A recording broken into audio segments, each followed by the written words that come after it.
Praise the lord. దేవుని యొక్క వాక్యాన్ని మనం ధ్యానించుకోవడానికి ఆయన మనకిచ్చిన మరొక సమయాన్ని బట్టి ఆయనకి లెక్కలేని వేలాది వందనాలు చెల్లించుకుందాం. మరి వాక్యంలోనికి వెళ్లే ముందు చిన్న ప్రార్థన చేసుకుందాం. మహాపరిశుద్ధుడా, వందనాలు చెల్లించుకుంటున్నాం తండ్రి. ఇదిగో నీ సన్నిధిలో తండ్రి నైనా నిలిచి ఉన్నాం తండ్రి. నీ వాక్యాన్ని ధ్యానించి చూడగా తండ్రి మాకు జ్ఞానమును దయచేయండి. సరి అయిన రీతిలో నీ వాక్యాన్ని అర్థం చేసుకోవడానికి కావలసిన శక్తిని మాకు దయచేయండి. నీ ఆత్మతో నన్ను నింపమని సమస్తమును నీ చేతులకు అప్పగించుకుంటూ పరిశుద్ధమైన యేసు పేరట అడిగి వేడుకుంటున్నాం తండ్రి. ఆమేన్. ఈరోజు దేవుడు మనకి ఇచ్చిన వాక్య భాగం విశ్వాస యోగ్యత. విశ్వాస యోగ్యత అంటే నమ్మకత్వం, విశ్వసనీయత. ఒక నీతిమంతుని యొక్క జీవితం నమ్మకత్వం మీద ఆధారపడి ఉంటుంది. ఒక నీతిమంతుని యొక్క జీవితం వాని యొక్క విశ్వసనీయత మీద ఆధారపడి ఉంటుంది. మరి నీతిమంతులు ఎవరైనా ఉన్నారా అంటే, సజీవులలో ఈ భూమి మీద నీతిమంతులు ఎవరైనా ఉన్నారంటే ఎవరూ లేరని వాక్యం సెలవిస్తుంది.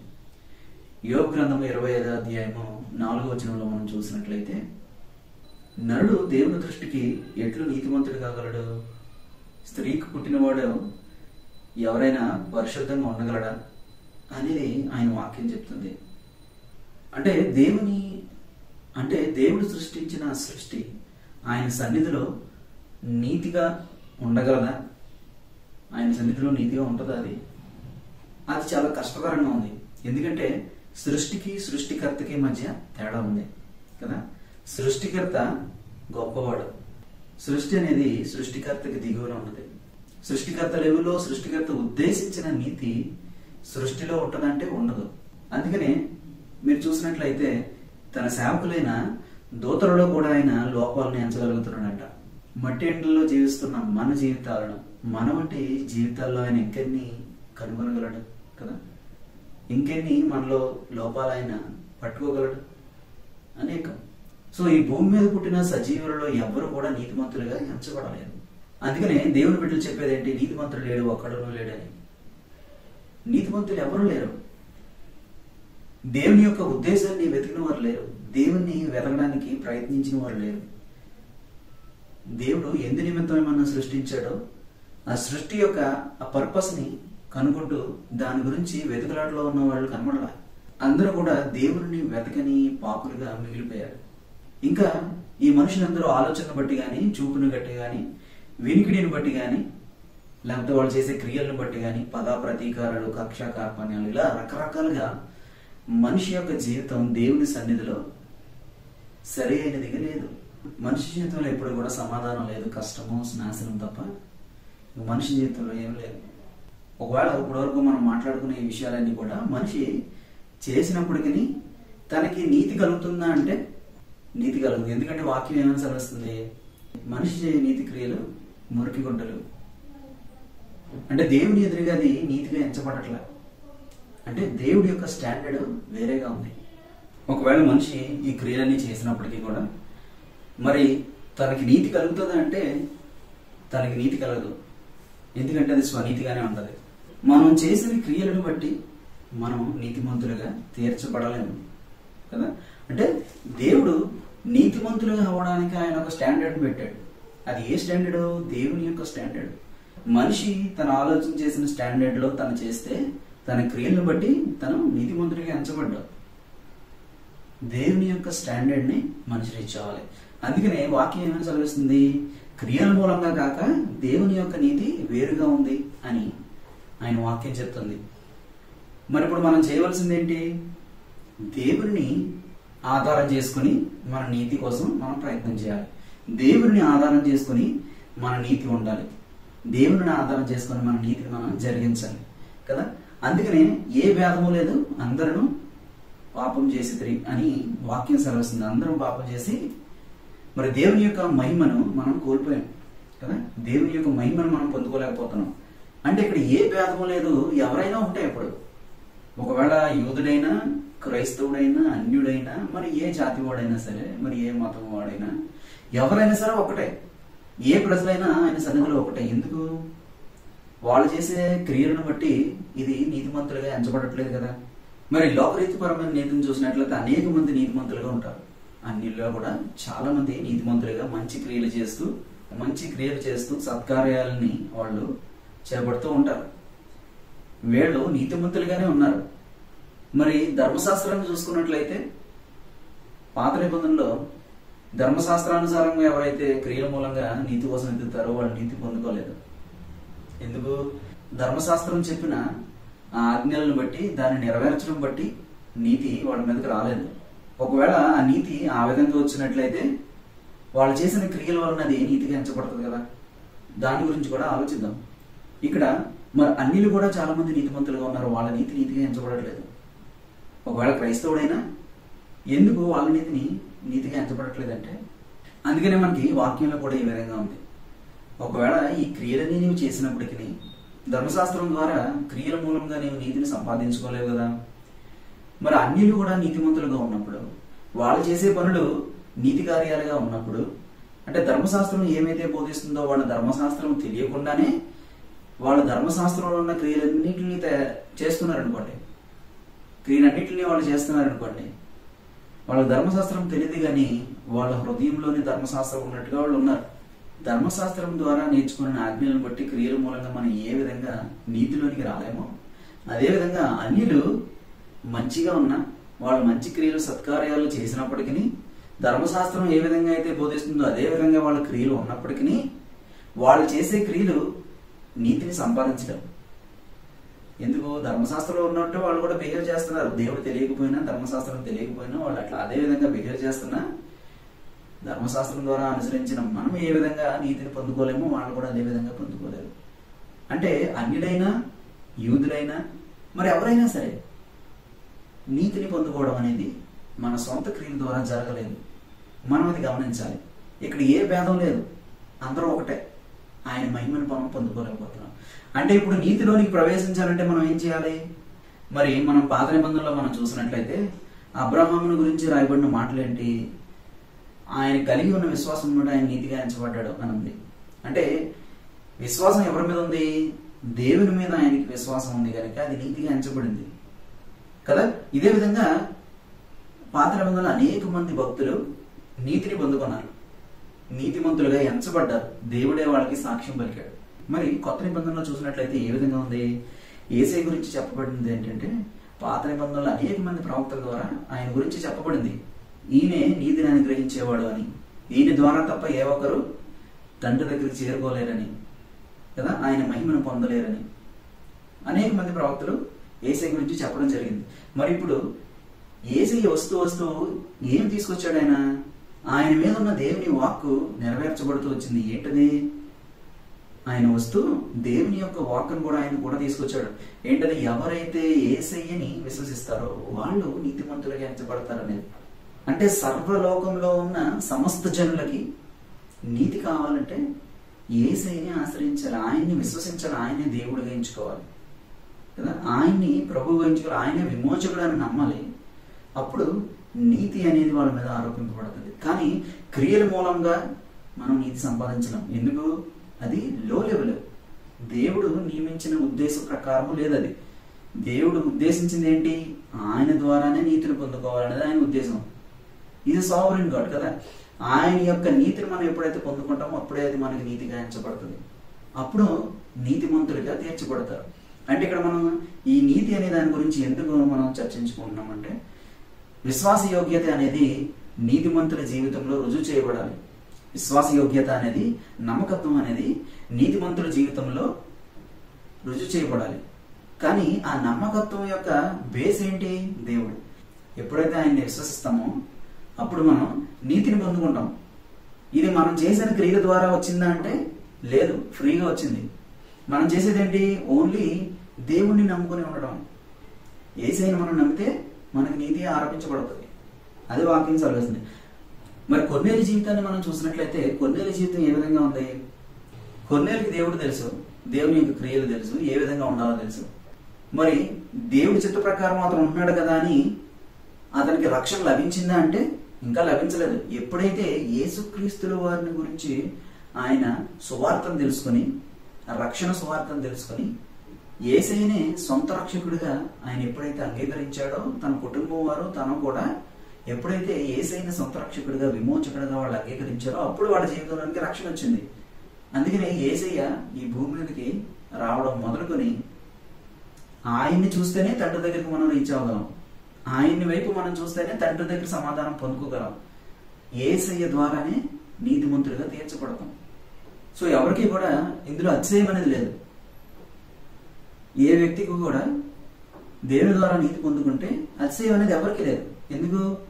ఎవరు కూడా వాళ్ళ క్రియల మూలంగా ఇక్కడ నీతిని పొందుకోలేదు. వాళ్ళు చేసిన పనిని బట్టి వాళ్ళ క్రియల మూలంగా వాళ్ళు నీతిని పొందుకోలేదు. దేవుని యొక్క మహాకృపను బట్టి అందరూ కూడా నీతిని పొందుకుంటున్నారు. ఎవరైతే ఆయన దగ్గరికి సమీపించారో, ఆయన నమ్మి విమోచకుడిగా అంగీకరించారో వాళ్ళందరూ యేసుక్రీస్తుల ద్వారా నీతిని పొందుకుంటున్నారు. సో అతిశయం అనేది ఎవరికి లేదు. క్రియల మూలంగా కాక విశ్వాస మూలంగా జరుగుతున్నందున అతిశయం అనేది కొట్టబడింది. దానికి ఇంకా తావులేదు. సో మనం గమనించవలసింది ఏంటంటే నీతిమంతుడి యొక్క జీవితంలో విశ్వాసం అనేది బేస్ కదా. నీతిమంతుడు తన జీవిత ప్రయాణంలో విశ్వాసం అనేది తను కలిగి ఉండాలి. అప్పుడు తన నీతిమంతుడిగా ఎంచబడతాడు. పాత నిబంధనలో చూసుకుంటే అనేక మంది నీతిమంతులుగా ఎంచబడ్డారు. వాళ్ళు ఏ విధంగా ఎంచబడ్డారో, ఎప్పుడైతే దేవుణ్ణి ఆశ్రయిస్తారో, దేవుణ్ణి నమ్ముతారో, దేవుణ్ణి విశ్వసిస్తారో అప్పుడు వాళ్ళకి నీతి ఎంచబడింది. అంతేగాని వాళ్ళు చేసిన క్రియలను బట్టి నీతిగా ఎంచబడలేదు. రోమీలకు రాసిన పత్రిక 5వ అధ్యాయం 1వ వచనంలో మనం చూసినట్లయితే ఈ విధంగా ఉంది. రోమీలకు రాసిన పత్రిక 5వ అధ్యాయం 1వ వచనంలో చూసినట్లయితే, కాబట్టి విశ్వాస మూలమున మనం నీతిమంతులముగా తీర్చబడి, విశ్వాస మూలమున అంటే మనం విశ్వసిస్తేనే మనకి నీతి అనేది వస్తుంది. మన ప్రభు అయిన యేసుక్రీస్తు ద్వారా దేవునితో సమాధానం కలిగి ఉందాము. అప్పుడే మనం తండ్రిని తెలుసుకుంటాం. యేసుక్రీస్తు ద్వారా ఆయనతో సమాధానం కలిగి ఉంటాం. సో నీతిమంతుడుగా నీవు ఉండాలంటే విశ్వాసం అనేది అవసరం. ఎవరి మీద? దేవుని మీద. ఈ లోకంలో ఎవరు నీతిమంతులుగా లేరు. దేవుని యందు విశ్వసిస్తేనే నీతిమంతులుగా తీర్చబడుతున్నాం. దీన్ని మనం అర్థం చేసుకోవాలి. ఇప్పుడు మనం దేవుని మీద కలిగి ఉన్న ఈ విశ్వసనీయత, ఏదైతే నమ్మకత్వం ఉందో, ఈ విశ్వాస యోగ్యత అనేది పరీక్షలోకి రావాలి. అది పరీక్షలోకి వస్తేనే దాని యొక్క లెవెల్ ఏంటో అనేది అర్థమవుతుంది. ఎవరికి? మనకే, దేవుడికి కాదు. మనకి పరీక్ష పెడితే మన యొక్క విశ్వసనీయత ఏంటో దేవుడికి అర్థం కాదు, మనకే అర్థమవుతుంది. ఎందుకు? దేవుడికి ఆల్రెడీ మన విశ్వసనీయత ఏంటో ఆయనకి తెలుసు. ఎందుకు? హృదయాంతరంగాలను ఎరిగిన దేవుడు ఆయన. మన గురించి మనకన్నా ఎక్కువ ఆయనకే తెలుసు. ఆయన మన సృష్టికర్త కదా. విశ్వాస యోగ్యత మనలో ఎంత ఉందో దేవునికి తెలుసు. కానీ ఆయనకి తెలిసినప్పటికీ మనకి ఆయన పరీక్షలోనికి మనల్ని తీసుకొస్తాడు. మన విశ్వాస యోగ్యత ఎప్పుడైతే పరీక్షలోకి వస్తుందో దాని యొక్క లెవెల్ ఏంటో తేలిపోతుంది. సో మనం నీతిని పొందుకోవాలంటే మనం ఏం చేయక్కర్లేదు. మనం నీతిని పొందుకోవాలంటే మనం ఏమీ చేయక్కర్లేదు. కానీ దేవునిని నమ్ముకుంటే చాలు. దేవుని నమ్ముకుంటే మనకి నీతి వస్తుంది. అందుకనే దావీదు భక్తుడు ఏ విధంగా రాస్తున్నాడంటే, క్రియలు లేకుండా దేవుడు ఎవరిని నీతిమంతుడిగా ఎంచుతాడో వాడు ధన్యుడు అన్నాడు. మరి కొత్త నిబంధనలో చూసినట్లయితే యేసయ్యని ఎవరు నమ్ముకున్నా వాళ్ళు నీతిమంతులుగా మార్చబడుతున్నారు. వాళ్ళ యొక్క గతం ఏంటో దేవుడు ఎంచట్లేదు, వాళ్ళు చేసిన పనులు ఏంటో దేవుడు ఎంచట్లేదు. ఎప్పుడైతే ఓకే విమోచకుడు ఈయన అని యేసయ్యని ఎవరైతే ఆశ్రయిస్తున్నారో అప్పుడే వాళ్ళు నీతిమంతులుగా ఎంచబడుతున్నారు. దేవుడు వాళ్ళని నీతిమంతులుగా ఎంచుతున్నాడు. అంటే మనం ఏమి చేయక్కర్లేదు, కేవలం దేవుని నమ్ముకుంటే చాలు. కేవలం దేవుడిని నమ్ముకుంటే చాలు మనం నీతిమంతులుగా ఎంచబడుతున్నాం. మరి మనం ఏమీ చేయక్కర్లేదు అంటే నీతిమంతులుగా ఎంచబడినందుకు మనం ఏం చేయాలి ఆయన ముందే చెప్పాడు కదా. నీతిమంతులుగా మనం ఎంచబడినందుకు ఏం చేయాలి అంటే ఆయన ప్రణాళిక, ఆది సంకల్పం ఆయన చేసినప్పుడే మనం ఎటువంటి క్రియలు చేయాలో ఆయన ముందే ఆలోచన కలిగి ఉన్నాడు. ఆది సంకల్పం చేసినప్పుడే మనం ఏ విధమైన క్రియలు చేయాలో ఆయన సన్నిధిలో ఆయన ముందే ఆలోచన కలిగి ఉన్నాడు. దాని ప్రకారమే మనకి నీతి ఆరోపించబడింది. ఎఫెసీయులకు రాసిన పత్రిక 2వ అధ్యాయం 8 నుంచి 10 వచనాలు చూసుకున్నట్లయితే, ఎఫెసీయులకు రాసిన పత్రిక 2వ అధ్యాయం 8 నుంచి 10 వచనాలు చూసినట్లయితే, మీరు విశ్వాసం ద్వారా కృపచేతనే రక్షింపబడి ఉన్నారు. ఇది మీ వలన కలిగిన కాదు, దేవుని వరమే. మనం చేసింది ఏమీ లేదు, అది ఆయన మనకి ఇచ్చిన గిఫ్ట్ కదా. రక్షణ పొందుకున్నాం. అది క్రియల వలన కలిగినది కాదు కనుక ఎవడనూ అతిశయం వీరలేదు. అతిశయం కొట్టబడిందని మనం చూసుకున్నాం కదా. మరియు వాటి యందు మనం నడుచుకోవలనని దేవుడు ముందుగా సిద్ధపరిచిన సత్క్రియలు చేయుటకై మనం క్రీస్తు యేసునందు సృష్టింపబడిన వారమే ఆయన చేసిన పని అయి ఉన్నాము. మనం ఏ విధంగా సృష్టింపబడినాము, ఏ విధంగా మనం నీతిమంతులుగా ఎంచబడి ఉన్నామంటే ఆయన ముందుగా నిర్ణయించిన సత్క్రియలను చేయడానికి మనం నీతిమంతులుగా ఎంచబడ్డాం. నీతిమంతులుగా ఎంచబడడానికి నువ్వేం చేయక్కర్లేదు, కానీ నీతిమంతులుగా ఎంచబడిన తర్వాత ఆయన ముందుగా నిర్ణయించిన సత్క్రియలు నీలో కనబడాలి. ఇప్పుడు మనలో ఉన్న ఈ విశ్వాస యోగ్యత ఏదైతే ఉందో, నమ్మకత్వం ఏదైతే ఉందో, అది పరీక్షలోకి తేపడాలి. ఒక ప్రోడక్ట్ని మనం క్రియేట్ చేస్తే, డిజైన్ చేస్తే, దాన్ని టెస్ట్ చేయకుండా మార్కెట్లోకి రిలీజ్ చేయాలి కదా. టెస్ట్ చేయకుండా మార్కెట్లోకి రిలీజ్ చేయరు. ఖచ్చితంగా దాని అనేకమైన ఫేజెస్లో టెస్టింగ్ అనేది దాని మీద జరుగుతుంది. ఎక్కడ ఏ విధంగా బ్రేక్ అవ్వకూడదని కదా, ఫేజెస్లో అది జరుగుతూ ఉంటుంది. ఒకవేళ నీవు దేవుని యందు విశ్వాసం ఉంచితే నీ విశ్వాస యోగ్యత పరీక్షలోకి తేపడాలి. ఈ నీ విశ్వాస యోగ్యత పరీక్షలోకి తేపడం దేని గురించి? నీ విశ్వాస యోగ్యత యొక్క లెవెల్ ఏంటో తెలుసుకోవడానిక కాదు. కానీ ఎందుకు కాదు? దేవుడికి నీ విశ్వాస యోగ్యత ఏంటో ఆయనకు ఆల్రెడీ తెలుసు. ఆయన తెలుసుకోవడానికి నిన్ను టెస్ట్ చేయక్కర్లేదు. నీ లెవెల్ని ఆయన పెంచడానికి కూడా నీకు పరీక్ష అనేది జరుగుతుంది. నీ విశ్వాస యోగ్యత ఎప్పుడైతే పరీక్షించబడిందో అప్పుడు నీ విశ్వాసము దేవుని మీద ఇంకా పెరుగునట్లు దేవుడు దాన్ని అలవ చేస్తాడు. అందుకనే 1 పేతురు 1:7 ఏ విధంగా ఉంది? నశించిపోవు సువర్ణము అగ్ని పరీక్ష వలన శుద్ధపరచబడుచున్నది కదా, దానికంటే అమూల్యమైన మీ విశ్వాసము ఈ శోధనల చేత పరీక్షకునకు నిలిచినదై యేసుక్రీస్తు ప్రత్యక్షమైనప్పుడు మీకు మెప్పు మహిమ ఘనత కలుగుటకు కారణమవుతున్నది. ఈ మెప్పు మహిమ ఘనత మన జీవితాల్లోకి రావాలంటే ఆయన ఈ లోకంలోనికి రెండోసారి వచ్చినప్పుడు ఈ మెప్పు ఘనత మహిమ మనకి కలగాలంటే మన యొక్క విశ్వాస యోగ్యత పరీక్షింపబడాలి. ఆయన మీద మనకున్న విశ్వాస యోగ్యత అనేది పరీక్షింపబడాలి. ఎప్పుడైతే ఈ విశ్వాస యోగ్యత అనేది పరీక్షింపబడుతుందో అప్పుడు మనకి ఆయన సామర్థ్యాన్ని ఇస్తాడు. ఎక్కడైతే మనం వీక్గా ఉన్నామో ఆ ఏరియాలో మనని సామర్థ్యంగా మారుస్తాడు, శక్తిమంతులుగా మారుస్తాడు కదా. ఆయన సత్కార్యాలు చేయడానికి మనల్ని సమర్థవంతులుగా ఆయన మార్చుతాడు. ఆయన మీద విశ్వాసాన్ని నెక్స్ట్ లెవెల్లో మనల్ని తీసుకురావడానికి, పరీక్ష అనేది మన జీవితంలో రావడానికి ఆయన అంగీకరిస్తున్నాడు. సో మనకు కలిగిన శోధనలను బట్టి మనం విచారించకుండా, శోధనలు కలిగినప్పుడు మన నమ్మకత్వం ఎంత స్ట్రాంగ్ గా ఉందో అనేది ఆ పరీక్షలో మనం చూపగలగాలి. మన విశ్వాస యోగ్యత అనేది ఎంత బలంగా దేవుని మీద ఉందో అనేది మనం చూపగలగాలి. అప్పుడు మన విశ్వాస యోగ్యత పరీక్షలో నిలుస్తుంది కదా. మన విశ్వాస యోగ్యత పరీక్షలో నిలిచినప్పుడు మనకు ఆయన ఇచ్చే ఆ మెప్పుకి ఘనతకి మహిమకి అర్హత పొందిన వారమే ఆయన వచ్చినప్పుడు దాన్ని కలిగి మనం ఆయనతో పాటు నిల్చుంటాం. సో ఖచ్చితంగా విశ్వాస యోగ్యత అనేది పరీక్షలోనికి తేపడాలి. మనం పాత నిబంధనలో చూసుకున్నట్లయితే లేదా కొత్త నిబంధనలో చూసుకున్నాం, చాలా మంది దేవుని యొక్క భక్తులు వాళ్ళ యొక్క విశ్వాస యోగ్యత పరీక్షలోకి తేపడింది. దానియేలుని చూసుకున్నట్లయితే ఏమైంది? దానియేలుని సింహాల బోనులో వేశారు. దేవుని నమ్ముకున్నాడు, జయించి బయటకు వచ్చాడు. ఎస్తేరు గ్రంథంలో ఎస్తేరు అనే స్త్రీని మనం చూసినట్లయితే తనకు సౌందర్యం గురించి అక్కడ చెప్పబడింది. తనకు దేవుడు ఇచ్చిన సౌందర్యాన్ని బట్టి తను అందరి ద్వారా దయ పొందుకుంది అని మనం చదువుకున్నాం. కానీ దేవుడు తన యొక్క విశ్వసనీయతను కూడా ఆయన పరీక్షలో పెట్టాడు. విశ్వాస యోగ్యత తన కాపాడుకుంది. తన యొక్క ప్రాణం మీదకి వచ్చినప్పటికీ తన ప్రాణాన్ని లెక్క చేయకుండా రాజు సన్నిధిలోనికి ధైర్యంగా దేవుడి మీద విశ్వాసం ఉంచి తన ప్రవేశించి తన జాతి వారిని అందరినీ కాపాడుకుంది. ఎస్తేరు యొక్క నమ్మకత్వము పరీక్షలోకి తేపడడానికి దేవుడు అంగీకరించాడు. దానియేలు యొక్క నమ్మకత్వము పరీక్షలోకి తేవడానికి దేవుడు అంగీకరించాడు. అబ్రహామును చూసుకున్నట్లయితే ఆయన తన వయసుని తన లెక్క చేయకుండా దేవుడి యొక్క మాటని విశ్వసించినందున తన బలం పొందుకున్నాడు, తన వారసుని పొందుకున్నాడు కదా. ఎప్పుడైతే విశ్వాస యోగ్యత అనేది పరీక్షింపబడుతుందో దాని యొక్క లెవెల్ అర్థమవుతుంది. దాని ద్వారా మనము నెక్స్ట్ లెవెల్ ఆఫ్ ఫెయిత్ లోనికి ఎంటర్ అవుతాం. అది జరగాలి.